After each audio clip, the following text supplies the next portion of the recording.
એક ફરિયાદી સાથે કમ્પ્લેનન્ટ સાથે એમ કહેવામાં આવ્યું કે તમે NGGF ગોલ્ડ કંપની મારફતે અગર ગોલ્ડ ટ્રેડિંગમાં ઇન્વેસ્ટ કરશો તો તમને વધારો નફો મળશે, અને એમ કહીને એમને એક બનાવટી લિંક મોકલવામાં આવી, અને લિંકમાં પ્રેસ કરીને પછી એમની પાસેથી કુલ 25,75,000 રૂપિયા પડાવવામાં આવ્યું બીજા ખાતાઓમાં, અને પછી એ પરત આપવામાં નથી આવ્યું, અને એ રીતે એમની સાથે છેતરપિંડી કરવામાં આવી અને એમને કંઈક નફો પણ નથી મળ્યું. અને જ્યારે આ ગુનો અહીંયા દાખલ કરવામાં આવ્યો ત્યારે આપણે ટેકનિકલ વર્કઆઉટ કરીને આપણી ટીમ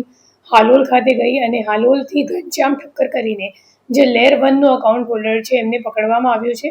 અને ઘનશ્યામનું જ્યારે આપણે ઇતિહાસ જોઈએ તો એમને અગાઉ પણ ચેન્નઈ પોલીસ દ્વારા અટક કરવામાં આવ્યું છે અને હાલ બેલ ઉપર બહાર છે. અને ઘનશ્યામ અગાઉ પ્લાસ્ટિક કંપની ચલાવતો હતો, અને પછી ધંધો મંદો પડી ગયું અને ખાતો એમનો ચાલતો નહોતો, તો પછી ભાડા આપવાનું એમને શરૂ કર્યું, અને એમના જે ખાતો છે એમના ટોટલ 22 NCCRP કમ્પ્લેન્ટ્સ નોંધાયેલ છે આખા ઇન્ડિયામાં, અને તમામ NCCRP કમ્પ્લેન્ટ્સનો આપણો ફ્રોડનો આંકડો જોઈએ તો 8.5 કરોડ જેટલાનું ફ્રોડ છે. એ ભાઈએ પોતે જેમનું અકાઉન્ટ છે એ કિટ લઈને વૃંદાવન ખાતે રૂબરૂ ગયું, અને જે નાસ્તા ફરતા આરોપીઓ છે એમને ત્યાં આપીને આવ્યું, અને એના માટે એમને 1,20,000 જેટલાની કમિશન મળી છે. આવા જ અવનવા વિડીયો જોવા માટે ફોલો કરો ઇન સેકન્ડ્સ.